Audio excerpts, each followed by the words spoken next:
الحمد للہ رب العالمین وبہ نستعین اما بعد۔ اس وقت ہمارے اسٹیج پر رونق افروز اساتذہ کرام، علماء کرام موجود ہیں۔ سچ کہوں تو خوشی کے بھی جذبات ہیں اور خوشی سے آنکھ میں آنسو آئیں، اس قسم کے بھی جذبات میرے ساتھ ہیں۔ کس منہ سے ہم اپنے بڑوں کا شکر ادا کریں؟ اللہ تعالیٰ ان کو خوب بدلہ عطا فرمائے، اس لیے کہ مجھ سے پہلے جو پیشرو ابنائے قدیم گزرے ہیں اور انہوں نے جو باتیں ہمارے سامنے کی ہیں، بہت سی باتیں ہم سن چکے ہیں۔ ایک بات جس طرف ہماری توجہ ہونی چاہیے وہ یہ ہے کہ جس زمانے میں یہ مدرسہ قائم کیا گیا اور اس طرح کے جو مدرسے قائم ہوئے تھے، وہ زمانہ بڑا قسم پرسی کا زمانہ تھا۔ علاقوں میں دور دور تک علماء حفاظ موجود نہیں تھے، کوئی سہولیات بھی نہیں تھی۔ ان حالات میں مدرسے کو قائم کرنے کی ہمت کرنا بہت بڑے جرأت کی بات تھی۔ ان حالات میں ہمارے اساتذہ نے، ہمارے بڑوں نے اس مدرسے کی بنیاد ڈالی اور انتھک محنت کی، رات دن محنت کرتے رہے۔ آپ ان کے واقعات سن چکے ہیں۔ ایک طرف مدرسے کو چلانے کی ذمہ داری، تعلیم کی ذمہ داری، تربیت کی ذمہ داری، مالیہ فراہم کرنے کی ذمہ داری، ان حالات میں مدرسے کو انہوں نے قائم کیا۔ اور اس زمانے کو ہم تعمیری دور کہہ سکتے ہیں مدارس کا۔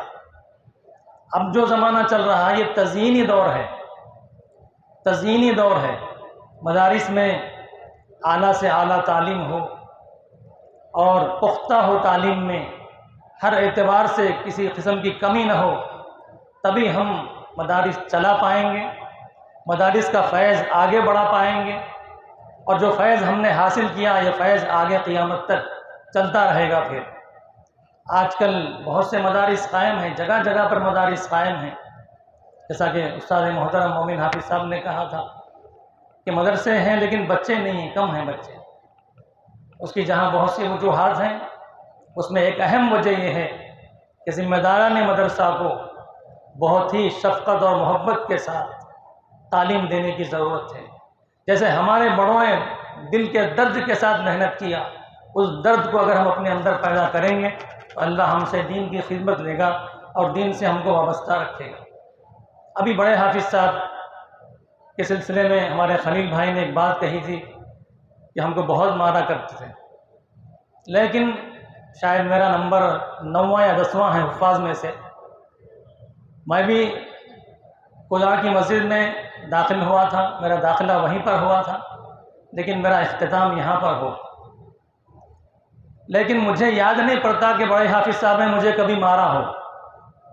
میں نے بھی شروع سے آخر تک 4 سے 5 سال حافظ صاحب کی شاگردی میں نے قبول کی ہے، لیکن مجھے یاد نہیں پڑتا کہ میں نے کبھی آپ کا مار کھایا۔ دوسری طرف حافظ مومن حافظ صاحب کی شفقت و محبت ہمارے ساتھ رہی، تو یہی چیز الحمدللہ ان بڑوں سے ہمارے اندر منتقل ہوئی۔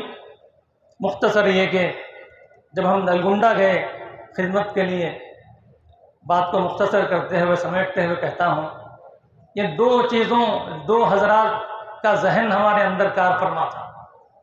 شعبہ حفظ الف کا میں مدرس رہا، تقریباً 1.5 سال کا عرصہ میں نے دارالعلوم نلگنڈے میں کام کیا۔ تو میرا جو انداز تھا پڑھانے کا کہ میں بچوں کو جب دیکھتا تھا تو بچے مجھ سے ڈرتے تھے، میرا رعب ان کے اوپر تھا، لیکن کلاس کے بعد جو شفقت کا معاملہ میں کرتا تھا، حافظ مومن صاحب نے جیسے بیان کیا، وہ کیفیت میری تھی الحمدللہ تحریض بن نعمہ کے طور پر کہ وہ سارے بچے حافظ قرآن بنے، عالم دین بنے، دین کی خدمت سے وابستہ ہیں۔ بہرحال یہ خوشی کا موقع ہے، بہت خوش نما منظر ہے۔ ایسی بزم، ایسی محفل حضرت نے ہم کو سجائی ہے، ایک موقع دیا ہے ہم سب کو یہاں پر جڑنے کا اور جمع ہونے کا، اور بھی جو اس کے عزائم اور مقاصد ہیں انشاءاللہ وہ ہمارے سامنے آئیں گے۔ ہمارے بڑوں کی رہبری اور روشنی میں ہم انشاءاللہ اس کام کو آگے کرتے رہیں گے۔ اللہ تعالیٰ سے دعا کرتے ہیں کہ اللہ تعالیٰ ہم سب کو موت تک دینی خدمات سے وابستہ رکھے، اور ہم کو ہماری نسلوں سے دین کی خدمت اللہ تعالیٰ لے۔ ان چند باتوں کے ساتھ اپنی بات کو ختم کرتا ہوں۔